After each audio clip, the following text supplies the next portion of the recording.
bad weather. You want to survive bad weather? Unang-una, do not call it bad weather. Lahat ng weather ay likha ng Diyos. Tag-ulan, tag-init, magiang tagtuyot at tagbasa. Kaya maganda ang lahat ng panahon. Walang nililika ang Diyos sa pangit. Huwag natin sabihing masama ang panahon. Parang sinabi mong masama ang Diyos na lumikha ng panahon. Genesis 8:22, as long as the earth endures, seed time and harvest, cold and heat, summer and winter, day and night will never cease. So talagang kasama sa likha ng Diyos. Hindi daw mauubos, hindi matatapos ang pagpapalit-palit ng mga panahon, ng lamig at ng init, ng liwanag at ng dilim. Daniel 2:20-21. Praise be to the name of God forever and ever. Wisdom and power are His. He changes times and seasons. Desisyon yun ng lumikha na magkakaroon, nagpagpapalit-palit ng lahat ng mga klima. Psalm 24:1, the earth is the Lord's and everything in it, the world and all who live in it. So walang pangit na nilikha ang Diyos. Kahit kuryente, kahit kidlat, kahit lava, kahit lahar, lahat yan merong saysay. Meron lang sikreto para maging talagang maganda para sa personal na buhay mo ang mga bagay na ito. Kaya kahit bagyo o baha, remember that ancient Egypt was nourished by the annual flooding of the Nile. And because of the annual flooding of the Nile, Egypt was able to develop and sustain a great civilization. Hindi nila minasama ang baha. Wala silang idinadalangin, kundi dumating yung baha. Kasi pagdating ng baha, dala-dala niya yung matabang lupa, naaanod mula sa malalayong mga bundok.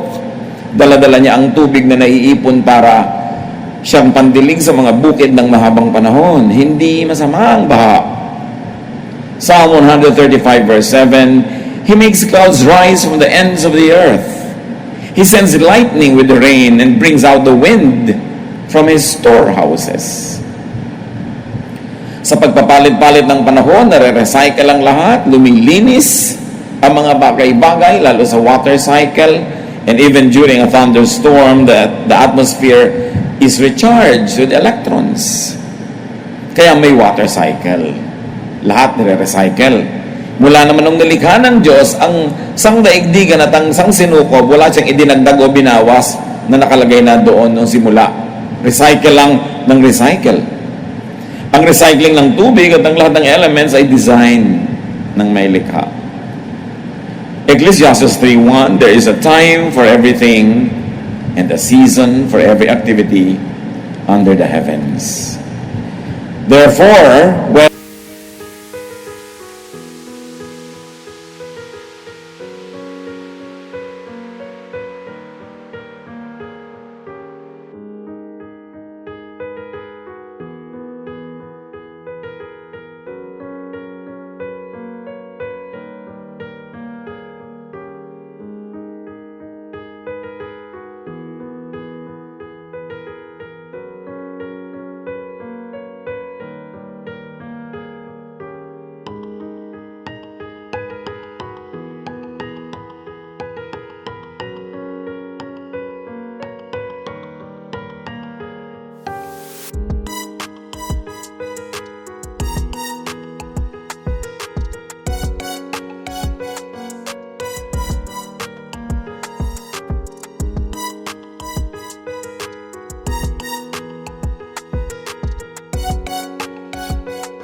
weather is good, no matter what form it takes.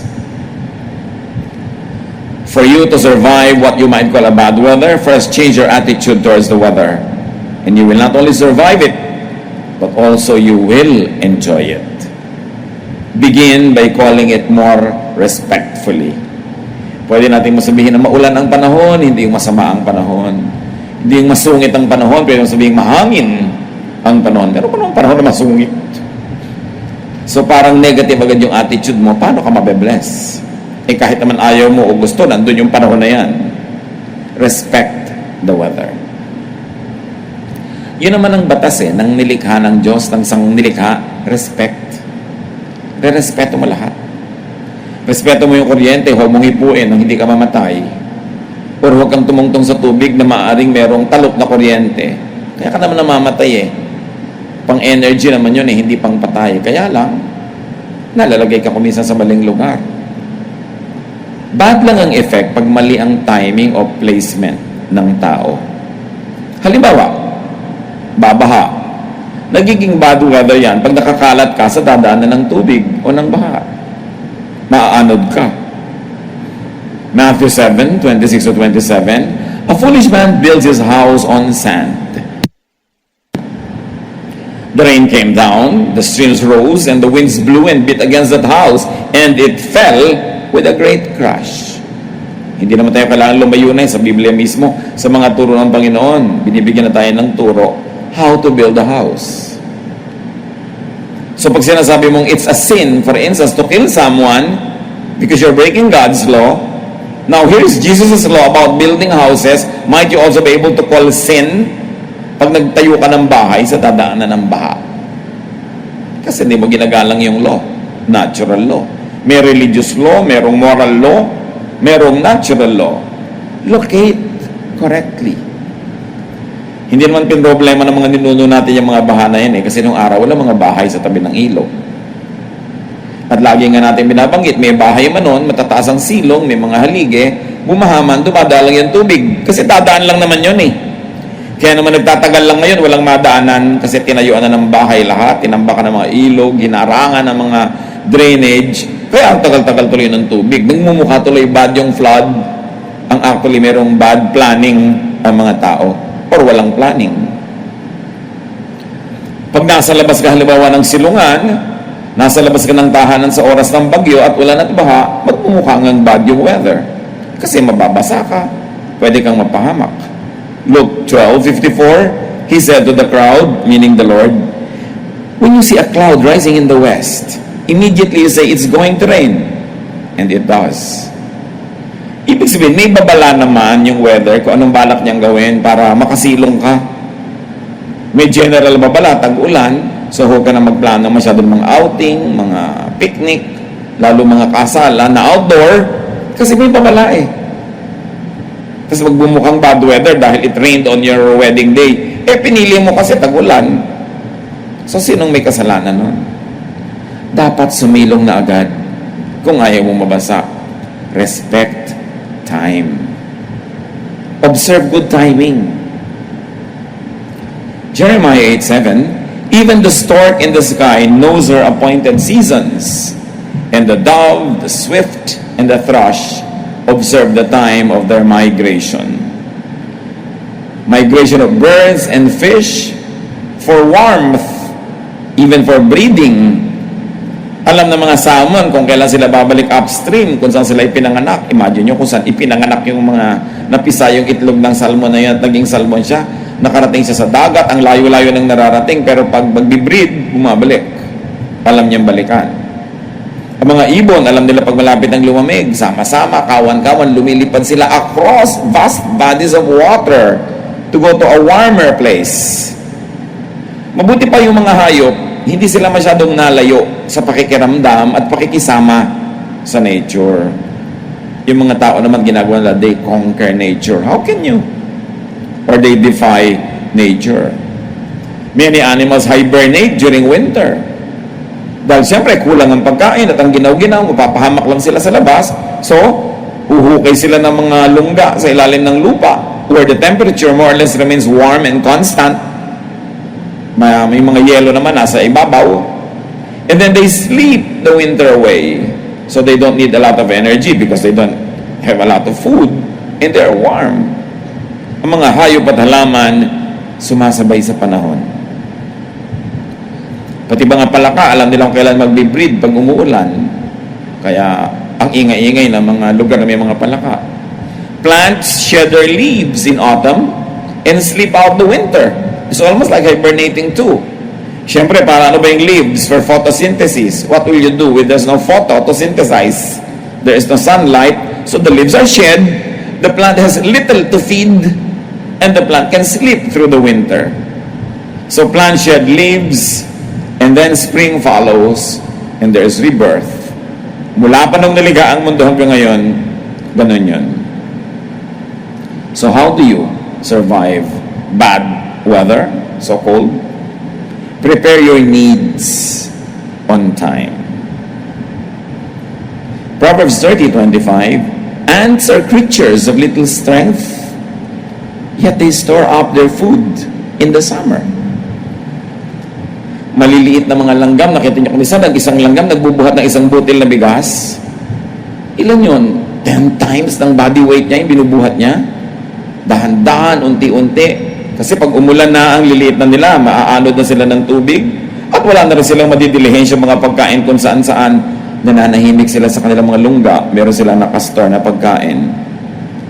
Minsan, daig pa ng mga langgam yung mga tao. Inaabutan ng dilubyo, walang pagkain sa bahay kasi wala nakastore. Sasabihin so ng iba, paano yan? Kahit gusto ko mag-store, wala akong pera. Diba? Kahit ayoko naman tumira doon sa dadaanan ng tubig, saan ako titira? Sa Malacanang Palace. Dinadaanan din yun ng ilog. Paano yan kung wala ako kayanan? Yan nga mga kapatid ang pananagutan natin kuminsan, hindi lang individual, collective. As a race, the human race mismanages the race, the civilization, the people, the towns, the cities. Kaya collectively, we suffer. Pwedeng personally, hindi mo choice yan. Pero choice ng humanity. May mga greedy, therefore, dapat yung evenly distributed resources, nasa konting bulsa lang, marami tuloy nagugutom. Kaya racial yung kasalanan, hindi lang individual. Buong human race, may pananagutan sa pagpapulyot ng ating mga lupa at hangin at mga ilog, sa kasakiman ng mga developers at pakikikutsaba ng mga government people, yung mga hindi dapat tayuan ng mga building, tinatayuan, lahat tayo nagdurusa. At yung mga sakim na marami mga nakikikbak, sila hindi nagdurusa. Pero syempre, their hearts are fattened for a day of slaughter. May araw din ang lahat. Dahil ang Diyos ay Diyos ng katarungan. Pero meron tayong dapat matutunan. At huwag natin laging sisihin yung economic system, yung mga politiko, yung mga kung ano-ano. Dahil may kanya-kanya rin tayong pwedeng magawa para iiwas sa mga sarili natin sa panganib at ihanda ang mga sarili natin na humarap sa mga panahon ng tagulan, ng baha, o kasalatan ng mga supplies. Kita niyo yung mga prutas, summer fruits are loaded with water. Alam kasi ng singkamas, alam ng melon, alam ng pakwan na ang tag-init ay tuyot na tuyot. Kaya mga prutas nila, ang daming tubig. At pati tayo, nakikiinom ng tubig nila. Inaagaw nga natin sa kanila Primitive peoples respected the seasons and planted in season. Alam nila kung kailan magtatanim. Pati ang mga badyaw, ang mga sama dilaot, titingnan lang nila yung galaw ng tubig sa dagat. Alam nila kung pwedeng pumalaot o hindi. Ginagalang nila. Nakikiisa sila sa kapaligiran. Ecclesiastes 3:1-2, there is a time for everything and a season for every activity under the heavens. There is even a time to plant. So do not go against time. Kaya naman, meron tayong mga weather forecasters o hindi mainam na lumipad ang mga aeroplano, therefore cancel the mga flights. Nakikisama ka sa panahon. Hindi mo pwede ipagpilitan ang gusto mo. You want not only to survive but also to enjoy nature. Respect the laws of nature, especially the seasons. Alam mo, pagkapanahon ng mga tag-ulan, marami nagkakasipon, nagkakaubo. So how do you prepare yourself? Drink lots of nutritious juices, eat nutritious food, have enough sleep para kahit maubuhan ka ng katabi mo sa LRT o sa jeep or wherever, sa elevator, meron kang lakas sa loob, hindi ka mahahawa agad. Luke 21:29-30. Look at the fig tree and all the trees. When they sprout leaves, you see for yourselves and you know that summer is near. So adjust to nature. Do not defy it. May mga signals ang nature. Benefit from and enjoy nature. The laws of life do not apply only to nature. They also apply to all elements and facets of living. So kanina pinag-uusapan natin mga kapatid, natural bagyo, natural ulan, natural tag-init, tag-araw, natural lindol. Pero marami pang ibang mukha itong mga bagyo at baha. There are emotional, social, spiritual storms, and floods, which is really what I want to discuss. Kung may baha ng tubig, may bagyo ng hangin, may baha at may bagyo din ng luha. May baha din at may bagyo, mayroong unos ang ating damdamin. Maraming bagyo, hindi lang physical, may emotional at may spiritual. At pareho rin ang prinsipyo, how to survive. Ano-ano yung mga bagyong emosyonal at mga spiritual? Failure. Mga kabiguan. Daig pa nga kamisan niya ng bagyo. Being rejected. Feeling rejected by your own parents, feeling rejected by your own spouse, being rejected by the one you love, being rejected by an institution or an employment. Parang bagyo yan. Illness. Death of our loved ones. Bereavement. Bagyo lahat yan. Baha lahat yan. Loneliness and depression. Fear. Hopelessness. And other trials. Dumarating din yan. May panahon din yan, may season. Pag inobserbahan natin, may season din yan. Hindi random lang lagi.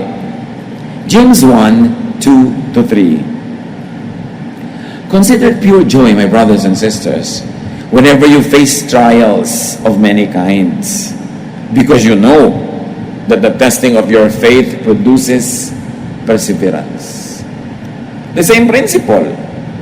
Huwag mong tawaging bad luck, huwag mong tawaging bad life, bad whatever. Sabihin mo lang, kasama talaga ng buhay. Natural. Pag nakikita kayo, mayroong paghihiwalay. Natural, may ipinapanganak, may mamamatay. May mga panahon ng kasaganaan at may panahon ng kasalatan. Kumisan parang walang reason, pero may unseen reason siya.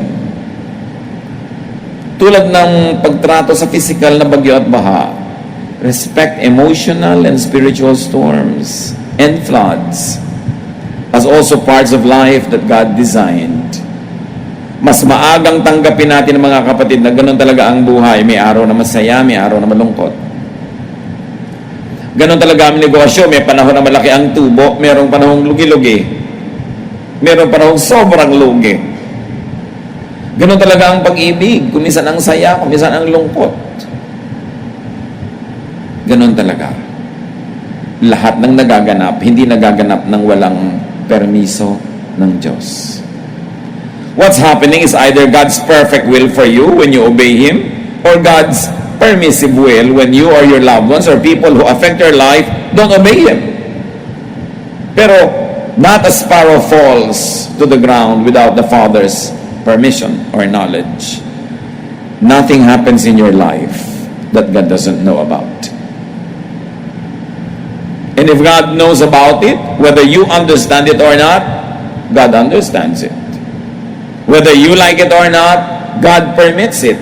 So there must be something good in it. Although apparently and superficially, what is good about it doesn't always easily show. Kaya nung si Job ay dinapuan ng kutak-kutak na dilubyo sa buhay, at sabi ng asawa niya, sumpahin mo na lang ang Diyos mo na yan, at mamatay ka na. Total, wala nang dahilan para mabuhay pa tayo. Pero mo sabihin ng asawa niya yon. Namatay lahat ng anak nila, nawala lahat ng kanilang kayamanan, nabalot ng galis at sakit itong si Job. Sabi ng asawa niya, why don't you curse God and die? In Job 2:10, he says, shall we accept good from God and not trouble?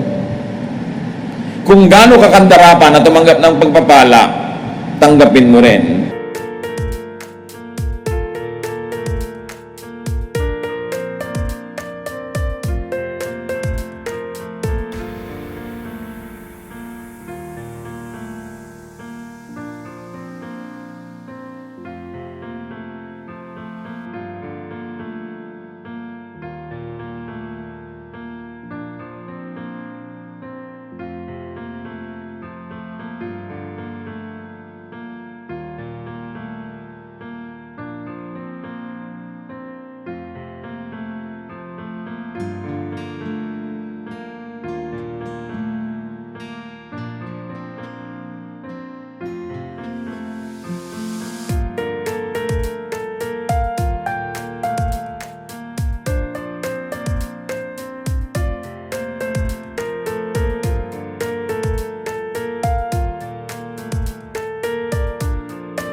merong hindi pagpapala sa tingin mo. Kung gaano mo ka gustong tumanggap ng saya, pag ang ipinadala naman at pinayagan na ilungkot, tanggapin mo rin. Huwag kang magrebelde sa Diyos, huwag kang magalit sa Diyos. Lahat yan bahagi ng buhay at walang na-exempt dyan. Kahit mga hari, kahit mga propeta, kahit sino, dinadapuan ng lahat ng uri ng emotional storms. And besides, trouble is relative. It depends on how you look at it. It is a matter of point of view. Saya lang ba at walang lungkot sa buhay? Ginhawa lang ba at walang hirap? Pagsasama lang ba at walang paghihiwalay? Sa katunayan, mas masarap ang pagsasama, mas masakit ang paghihiwalay. Ganun talaga. So how do you survive these emotional and spiritual troubles? Adjust your timing and placement with regards to these natural elements of life. Adjust ka. Makiramdam ka. Job 37:6-8, God says to the snow, fall on the earth, and to the rain shower, be a mighty downpour, so that everyone he has made may know his work. He stops all people from their labor. The animals take cover, they remain in their dens. Pag sidami daw ng Diyos sa snow, maglaglagan kayong lahat ngayon. Pinaulan niya ng sobra, umulan ng todo. O di lahat daw, malalaman kung ano ang ginagawa ng Diyos at anong kaya niyang gawin. At lahat sila ititigil sa mga ginagawa nila, pati mga hayop ay magkukubli. At ano dapat ang kasunod doon? And everyone should ponder the mystery and the awesome power of the Creator. That such uncontrollable events must lead you to worship. Because they are mysterious and cannot be thoroughly measured or understood. Such wonders must lead you to godliness, to a holy fear of God, and to a complete submission to His power. When times are happy, be glad. When times are sad, be sad. Huwag baligtarin. Yung iba, panahon dapat ng pagsasaya, umiimbento ng lungkot. Yung iba naman, panahon ng lungkot, pinipilit magsaya. Huwag mong labanan yung agos. Yun ang nangyayari. Kaya, Pastor, nalulungkot po ako, nakaka-guilty kasi Christian ako. Ba't ka nalulungkot? Namatay po yung asawa ko. Abnormal ka kung di ka malungkot. Natural lang yun. Napapaiyak po ako, di po ba nakakaya yun? Parang wala akong fake. Kaya nga, binigyan ng Diyos ng luha para ipatak mo. Patak mo lahat, mamaya titigil din yan. Pero habang pinipigil mo, lalo na masasabog lang yung dibdib. Bakit mo pipigilin? Kaya nga may lacrimal glands para mag-produce ng tears. And according to scientific findings, tears contain a lot of toxins. Kaya pag umiyak ka, daig mo pa nag-detox. Kaya mga bagong iyak ka sa sarap ng tulog. Ang himbing, pag napaiyak. Ang Diyos ang may gawa ng lahat. So huwag pigilin. Sabi niyang Ecclesiastes, may panahong yumakap, may panahong bumitaw. So yumakap ka kung gusto mo. Kung gusto ka rin yakapin, ano? Kung ikaw lang may gustong yumakap, yakapin mo yung haligi. Kung gusto rin niya, di makipagyakapan ka. Ba't mo pinipigil? May panahon daw tumawa, may panahong malungkot, may panahong sumayaw, may panahong magluksa. Kung sabi lang ka, ride ka lang. Sumabay ka lang sa agos, huwag mong labanan. Ganun ang buhay eh. At tandaan mo, God is God above the storm and over the flood. Yung hindi mo makayang storm, Diyos lang naman ang nagpalaglag nun eh. Isipin ninyo, isang buwang ulan, pinalaglag ng Diyos sa isang araw? Kaya niya. Paano kung isang taong ulan, pinalaglag ng isang araw? Lalo ka mag-worship. Huwag ka magreklamo, huwag ka magalit. Anong laban mo doon? Mag-worship ka? Sundin mo ang kanyang kalooban, surrender to God's will, and honor Him. And pray that you might be spared. Psalm 107 verse 29, He stilled the storm to a whisper. The waves of the sea were hushed. Hindi ba lahat ng mga sinasabi sa Psalm ginawa ni Jesus? Ang lakas ng hangin, lakas ng bagyo, sinaway lang niya, tumahimik bigla. Ang maganda nun, God can steal you also. Kung ang bagyo, ang hangin, ang alon na patatahimik, ano man ang bagyo mo sa loob ng dibdib mo ngayon, kapatid, kaya rin niyang patahimikin ng Diyos. Kaya sa Diyos ka lumapit. Sa Diyos ka umasa. Ang Diyos ang bigyan mo ng kaluguran. Mas madali naman payapain ang loob mo kaysa isang buong dagat. But nothing is too great for God to do. Kung minsan ang nakikita lang natin yung physical na storm mas mahihirap yung storm sa loob. Walang kwenta yung hirap ng katawan, ang mahirap, hirap ng loob. At kung paano pinapayapa ng Diyos ang lahat ng mga elemento na yan na nasa labas ng ating katawan, lalo niyang pinapayapa yung ating espiritu, yung ating puso, yung ating damdamin, kung magpapasakop ka. Kung hahayaan mong tumalab sa iyo yung kanyang salita, kung susundin mo ang mga utos niya. So how do you survive bad weather? Physical or spiritual weather? Don't call it bad. Take shelter in God, who is God over the weather. Proverbs 18:10, the name of the Lord is a fortified tower. The righteous run to it and are safe. So yan ang pangalan ng Panginoon. Yun lang bang pangalan niya? Yung kahulugan ng pangalan niya, yung kanyang mga katangian, mga kanyang katuruan, daig pa nun ang matibay na muog.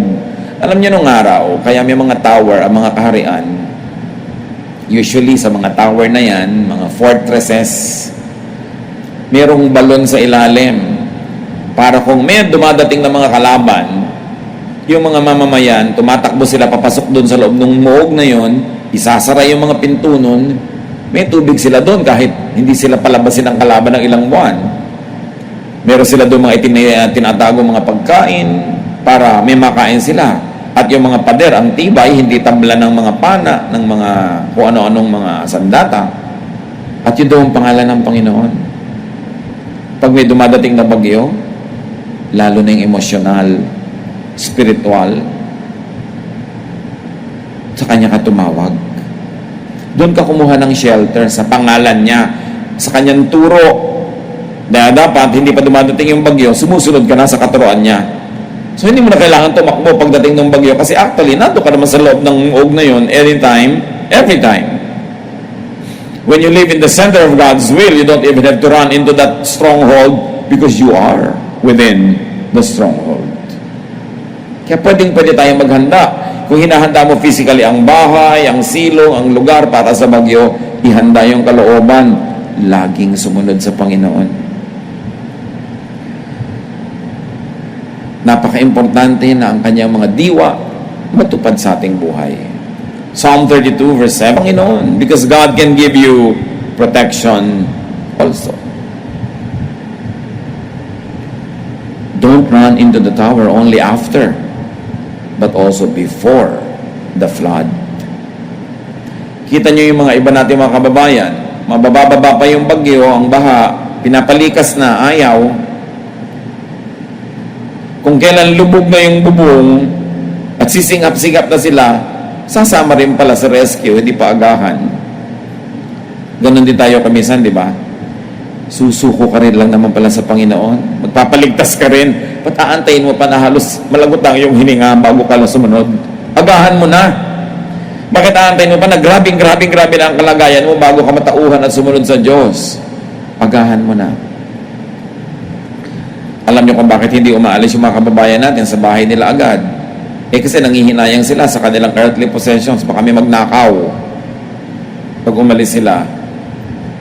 Ano mga pinanghihinayangan natin kaya ayaw nating lumapit agad sa alok ng Diyos na iligtas tayo? Iligtas tayo sa mga kamalian, iligtas tayo sa mga maling relasyon, sa mga maling gawain, dahil may pinanghihinayangan din tayo, di ba? Pero kahit ganong panghihinayang nyo dyan, kahit ganong kalaki ang pagpapahalaga nyo, pag talaga nanganganib na yung buhay nyo at sobrang grabe na, susuko din naman tayo sa Diyos, agahan na lang. Para konti lang yung damage. Remember, timing and placement can keep you safe. Lumugar Know God, follow God, rely on God. Psalm 46, 1-3. God is our refuge and strength, an ever-present help in trouble. Therefore, we will not fear, though the earth give way and the mountains fall into the heart of the sea, though its waters roar and foam and the mountains quake with their surging. So God is our refuge and our strength. Sino ang malakas? Sino ang secure? Yung maganda ang relasyon sa Panginoon. Kahit maapektuhan ka ng physical flood, maapektuhan ang yung mga physical belongings, pero ang mahalaga ay emotional and spiritual life mo intact with the Lord. Isaiah 25:4, you have been a refuge for the poor, a refuge for the needy in their distress, a shelter from the storm and a shade from the heat. For the breath of the ruthless is like a storm driving against a wall, and like the heat of the desert.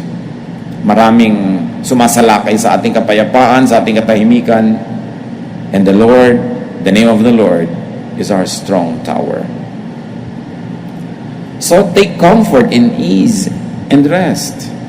In times of hardship and trouble, take comfort in the kingdom of God within you.